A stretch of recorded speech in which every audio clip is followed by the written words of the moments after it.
Good evening, Pretend Football Nation, and welcome to Pretend Football Now. I am Sike Manders. With me, as always, is Maul Paderos. Maul, we are sitting on week 9. It is, it's been a rollicking time. We're starting to see that separation. Things are starting to come together to like those brackets are just filling themselves out as they always do. Yeah. I mean, 9 weeks into the season, and it has been very, very entertaining thus far. Most of our divisions are seeing quite a separation at the top. We have some teams that have really excelled and put themselves in a position to not only make it to the playoffs, but continue to win in the playoffs. Some other divisions are still locked up. Only a game separate them. And then, of course, there's the Choppas. Yes. Interesting fact, when Maul and I were just doing a little bit of routine research here, did you know that the Choppas not only have the least amount of points scored against their foes, but also the most amount of points scored against them? So typically in pretend football, what happens from time to time is you just have a bad day, but you play someone else of course, when they have a bad day. That has not happened with the Choppas. The Choppas have just been shit and continue to be shit. It's fascinating to watch. And I mean, truly, we can talk about the teams at the top. Oh, yes. But it's kind of interesting to me if he can go winless the whole way. That would be an astounding feat, an absolutely astounding feat. But we shall see. However, as is normal here, let's get on with the show.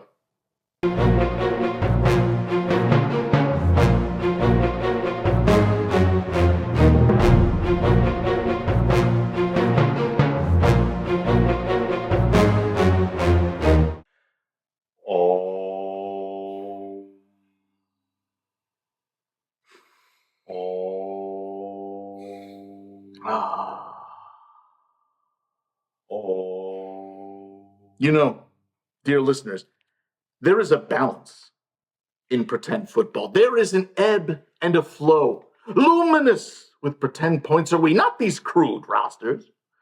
When Nick Cage defended the sacred ground of Zero-Wing Nippon International Coliseum, they must have passed beyond fear, beyond doubt, and become one with the fantasy football force.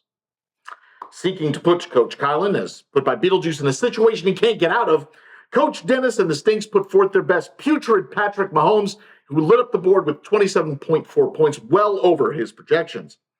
Mustard Stank Bijan Robinson earned 18 10 points, but not to be outdone was Kareem the Kansas Odor Hunt with 18.2 points, blowing through his 12-point projections. Good efforts by Toe Jam Travis Kelch and name-stock up-and-comer Ray McLeod of the Clan McLeod added to the board, but then Xavier Unworthy crashed and burned with -1 pretend point. No kicker points from Harrison Butker. Like all the defensive disappointments, it seemed that the Stinky Pinks could dish it out, but could they take it? Well, Coach Kylan started Jalen Tallgeese Hurts, who blew out lights on the pretend scoreboard with 34.2 points, way over his Gauge Laser predictions. Zaku Joe Mixon scored 16 points, and Cavante the Turtle Man Turpin scored 11.6. Rico the Red Comic Dowdle struck down his projections with 19.2 points, and Logan Cincinnati Wolverine Wilson put up 11 points. But there were problems. Knee-smashed A.J. Brown, disappointed with 4.6 points, and there were no kicker points. And an ill-timed defensive detonation. At the end of the day, did Coach Kylan make the better choices?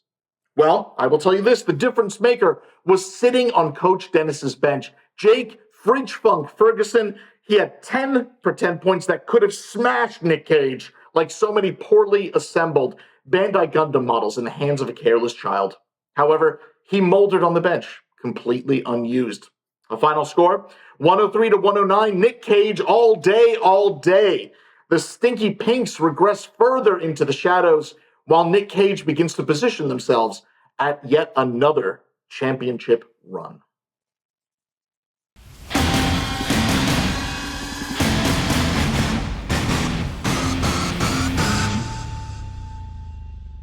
Champions.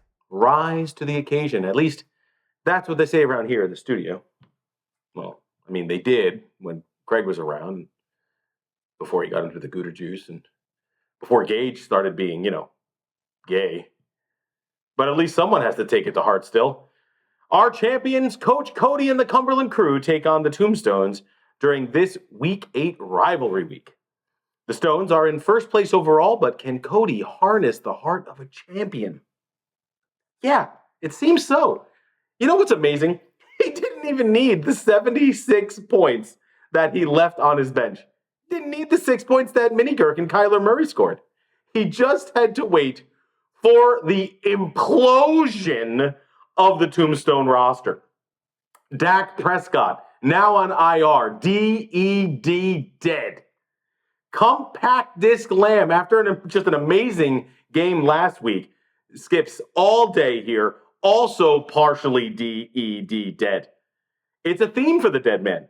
For God's sakes, Brian Robinson did not play football, for he was DED, dead.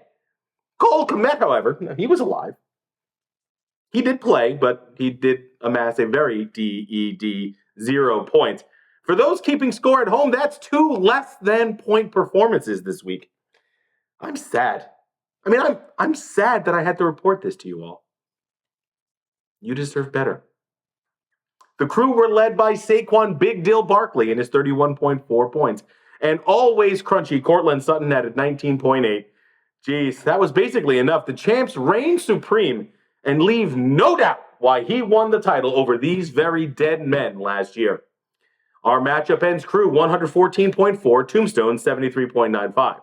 Gruesome showing for the Stones, who now fall to 7-2, however, still hold on to first place in their division. While the Crew fight back to 5-4 and continue to work their way into playoff contention.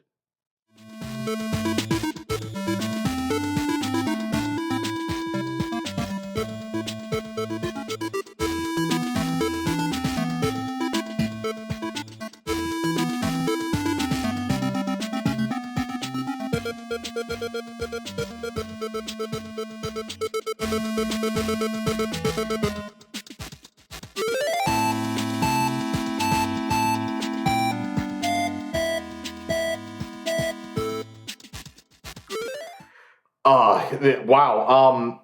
Just an incredible spotlight on the problems that a lot of these teams face, their victories and their greatest defeats. Yeah, absolutely. And this was a really fantastic rivalry week. We have seen these divisions really kind of come into their own these last couple of weeks. And again, like I said at the top here, they are so close together. And it seems like just 1 or 2 wins is going to separate a lot of these divisions. Indeed. A lot of those divisions are really tight.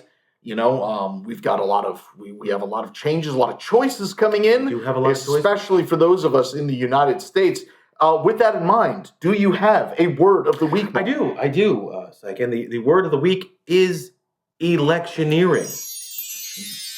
Well, as they say, you go forwards and I'll go backwards, and somewhere we will meet. We will meet indeed. For my prop to victory, I have a Commodore 64. I haven't seen one of these in real life, maybe ever. This one was made in 1984. It's a vintage computer. And what I think I'd like to say with this prop of the week is, much like this broken vintage computer, your team is a collection of parts.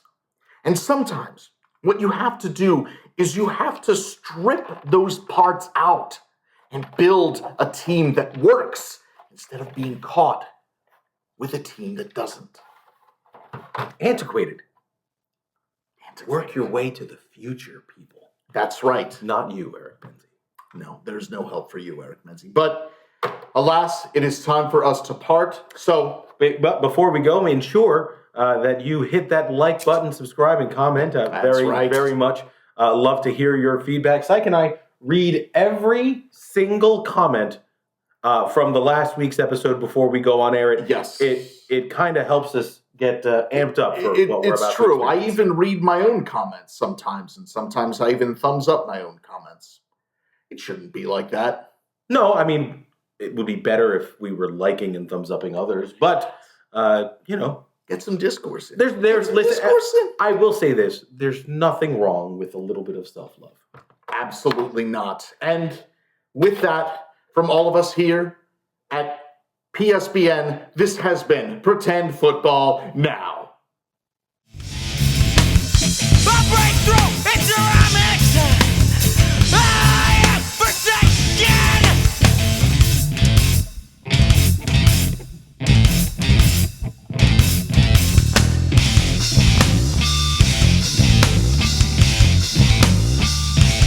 But there is one thing! One sort of thing!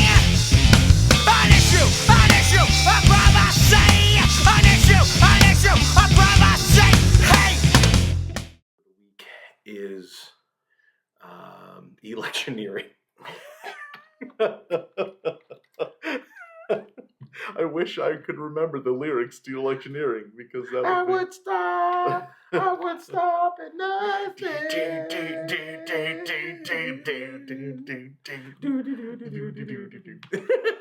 Say the right thing when electioneering. I trust I can rely on your votes.